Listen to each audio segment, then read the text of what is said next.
Oh, hello there everyone. Well, it's bedtime, which means it's story time. And tonight's book is called The Best Christmas Ever.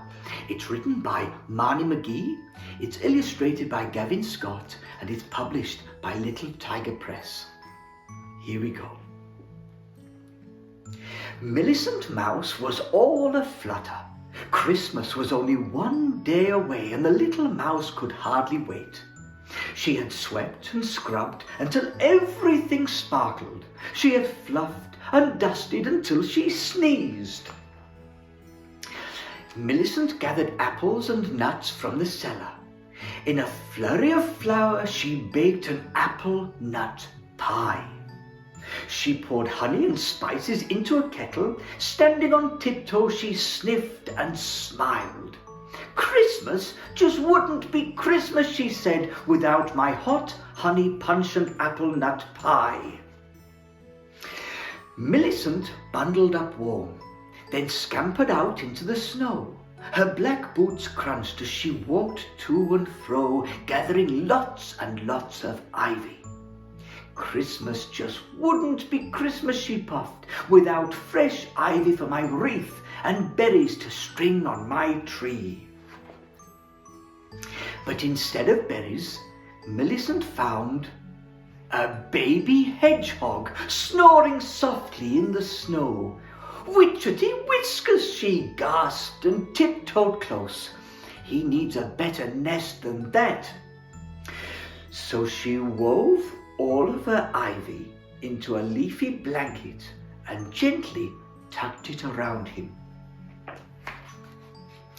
By the time Millicent had finished, the sky was growing dark.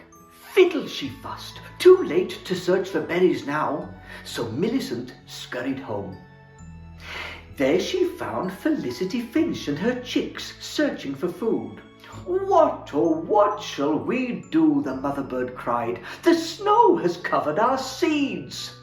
"Come inside where it's warm," said Millicent. "I've just made an apple nut pie."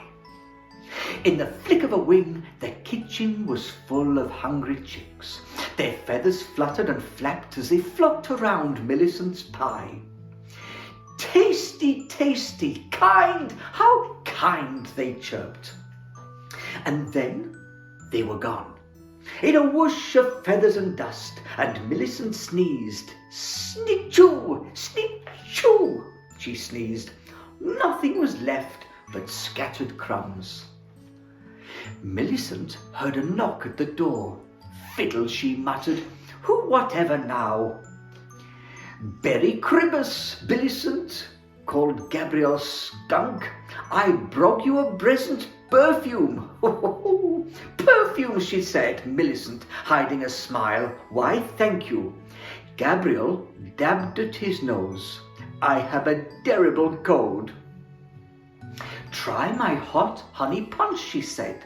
"It's very good for a terrible cold." Gabriel lifted the kettle and drank every drop. "Thanks," he said, and ambled off home. Millicent looked all around. "Oh, it looks as if a storm has hit. Every dish is dirty. My pie and my punch are gobbled and gone, and I still have no ivy for my wreath, no berries for my tree. Witchetty whiskers!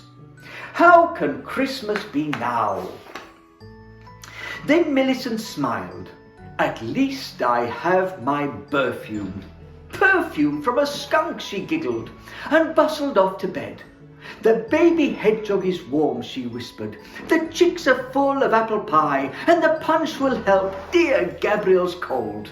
And with a yawn, she fell asleep. The next morning, Millicent woke to a chorus of cheeps and chirps. Outside were robins, sparrows, and finches, and they were all singing just for her. Behind the birds came a family of hedgehogs. Grandfather Hedgehog carried a sack, and the baby had flowers stuck in his prickly spines. Last came Gabriel Skunk, with a lopsided grin and a great big cake. Oh, gracious goodness, exclaimed Millicent, and she invited them all inside. They trimmed the tree together with treasures from Grandfather Hedgehog's sack, buttons and ribbons, sparkling foil, and scraps of cloth. Millicent's black eyes sparkled. This is the very best Christmas ever, and I am surely the happiest mouse in the entire forest. Oh, Christmas just couldn't be Christmas without my wonderful friends.